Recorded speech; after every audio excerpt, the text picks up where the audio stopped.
حدیث پاک کا مضمون ہے، میرے آقا صلی اللہ تعالیٰ علیہ وسلم نے فرمایا، جس نے مجھ پر ایک بار درود پاک پڑھا اللہ پاک اس پر 10 رحمتیں بھیجتا ہے، اس کے نامہ اعمال میں 10 نیکیاں لکھتا ہے۔ ایک درود پاک پر آپ کو 10 نیکیاں بھی مل رہی ہیں، اور فرمایا 10 رحمتیں بھی نازل ہو رہی ہیں۔ ایک اور حدیث میں ہے کہ 10 گناہ بھی معاف ہو جاتے ہیں۔ اب ایک درود پڑھنے سے اتنا کچھ ملتا ہو تو بندہ کثرت سے درود پاک پڑھتا رہے، اور پھر سبحان اللہ جمعہ کا دن آ جائے تو حدیث پاک کا مضمون ہے، جو جمعہ کے دن 200 بار درود پاک پڑھے اس کے 200 برس کے گناہ معاف کر دیے جاتے ہیں۔ تو جتنا ہو سکے درود پاک کی کثرت کرتے رہا کریں۔ آئیے مل کر محبت کے ساتھ الحمدللہ ہر جمعے کو ہم کوشش کرتے ہیں کہ قرآن پاک کی باتیں کریں، قرآن پاک سے کچھ سیکھیں، قرآن کی کچھ آیتوں کی تلاوت کریں اور اس کا ترجمہ کریں۔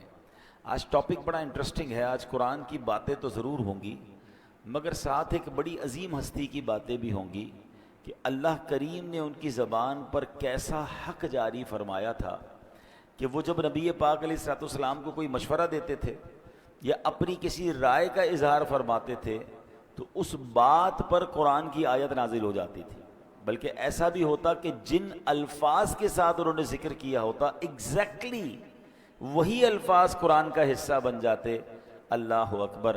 وہ ہستی کون سی ہے میں آپ کو بتاتا ہوں، مگر پہلے قرآن کی ایک آیت سنیے۔ اللہ کریم قرآن مجید میں ارشاد فرماتا ہے، بسم اللہ الرحمن الرحیم، قل من كان عدوا لجبريل فإنه نزله على قلبك بإذن الله مصدقا لما بين يديه وهدى وبشرى للمؤمنين من كان عدوا لله وملائكته ورسله وجبريل وميكال فإن الله عدو للكافرين۔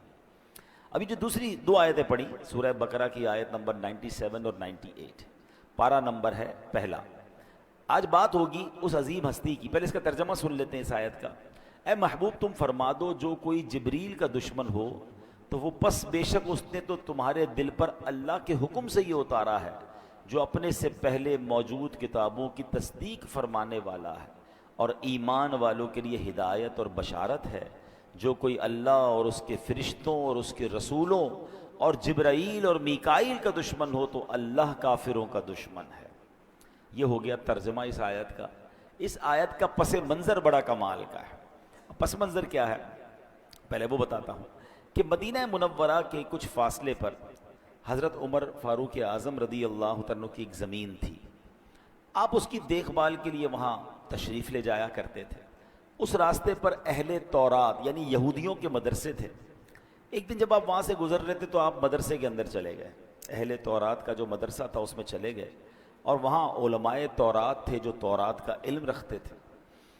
تو انہوں نے حضرت عمر نے ان سے فرمایا کہ میں تمہیں اللہ رب العزت جس نے حضرت موسیٰ پر تورات اتاری ہے اس کی قسم دے کر تم سے پوچھتا ہوں، کیا تم تورات میں ہمارے آقا جناب محمد الرسول اللہ صلی اللہ تعالیٰ علیہ وسلم کا ذکر پاتے ہو؟ اس میں ذکر ہے ان کا؟ تو علماء تورات نے کہا ہاں محمد صلی اللہ علیہ وسلم کا ذکر تو موجود ہے۔ تو فرمایا خدا کی قسم پھر تم تو ہلاک ہو گئے، تم جانتے ہو کہ وہ سچے رسول ہیں پھر بھی ایمان نہیں لاتے، تمہاری کتابوں میں ان کا ذکر ہے۔ اب یہودیوں نے کیا کہا کہ اے عمر ہم ہلاک نہیں ہوں گے۔ حضرت عمر نے کہا تم ہلاک ہو جاؤ گے کہ تمہیں معلوم ہے کہ تورات میں نبی پاک کا ذکر ہے پھر بھی تم نہیں مانتے انہیں۔ تو کہا اے عمر ہلاک ہم نہیں ہوں گے کیونکہ ہمارا مسئلہ جو ہے نا وہ جبرائیل سے ہے جو ان پر وحی لاتے ہیں۔ جبرائیل ہمارے دشمن ہیں، یہودی کہتے ہیں جبرائیل ہمارے دشمن ہیں۔ ولا حول ولا قوت الا باللہ۔ حضرت فاروق اعظم نے کہا اچھا یہ بتاؤ پھر فرشتوں میں کون سا فرشتہ تمہارا دوست ہے؟ تو کہتے ہیں میکائیل جو ہے نا وہ بڑے اچھے ہیں کیونکہ وہ بارش اور رحمت لاتے ہیں۔ اب فاروق اعظم رضی اللہ عنہ کی کمال ذہانت اور علمی قابلیت دیکھیں، آپ نے فرمایا تمہارے مطابق اللہ پاک کے ہاں حضرت جبرائیل اور میکائیل کا رتبہ کیا ہے؟ تو بولے دونوں ہی اللہ پاک کا قرب رکھتے ہیں۔ تو اب فاروق اعظم نے فرمایا میں گواہی دیتا ہوں جب وہ دونوں ہی اللہ کا قرب رکھتے ہیں تو جو ان سے محبت کرے اللہ پاک اس سے محبت فرمائے گا، جو ان سے دشمنی رکھے گا اللہ پاک اس سے دشمنی فرمائے گا۔ اور ایک روایت میں ہے کہ آپ نے یہ الفاظ فرمائے من کان عدوا للہ وملائکتہ ورسلہ وجبریل ومیکالا فَإِنَّ اللَّهَ عَدُوٌّ لِّلْكَافِرِينَ، یعنی جو اللہ پاک کے اور اللہ پاک اس کے فرشتوں، اس کے رسولوں اور جبرائیل اور میکائیل کا دشمن ہے، بے شک اللہ پاک سب کافروں کا دشمن ہے۔ اب آپ نے تو یہ ان کو کہہ دیا، اور اب آپ نبی پاک کی بارگاہ میں آئے۔ جب پیارے آقا علیہ الصلوۃ والسلام کی بارگاہ میں آئے تو پیارے آقا فرماتے اے عمر میں تمہیں وہ آیات سناؤں جو ابھی ابھی نازل ہوئی ہیں، اور نبی پاک نے حضرت عمر کو جو آیت سنائی نا، ایگزیکٹلی یہی الفاظ ہیں جو حضرت عمر ان یہودیوں کو کہہ کر آئے ہیں۔ جبریل امین وہ الفاظ لے کر قرآن کی آیت میں نبی پاک کے پاس حاضر ہوتے ہیں، اور نبی پاک حضرت عمر کو سناتے ہیں اے عمر ابھی ابھی آیت نازل ہوئی ہے۔ کہ حضور ضرور بتائیے کون سی آیت نازل ہوئی؟ فرمایا من کان عدوا للہ وملائکتہ ورسلہ وجبریل ومیکال فإن اللہ عدو للکافرین۔ اللہ اکبر، شان دیکھیں حضرت عمر فاروق اعظم کی کہ جو ان کی زبان سے ادا ہوا، اللہ کا وہ الفاظ ایسے پسند آئے کہ وہ قرآن پاک میں آیت بنا کر نازل فرمائے۔ اور یہ ایک بار نہیں ہوا، ہاں یہ بھی یاد رکھیے حضرت عمر کی شان، یہ پورا ایک ٹاپک ہے۔ علماء کرام نے موافقات عمر پر ایک پورا چیپٹر رائٹ کیا ہے کہ 20 کے قریب قرآن کی آیتیں وہ ہیں جو حضرت عمر کی زبان سے جاری ہوئیں۔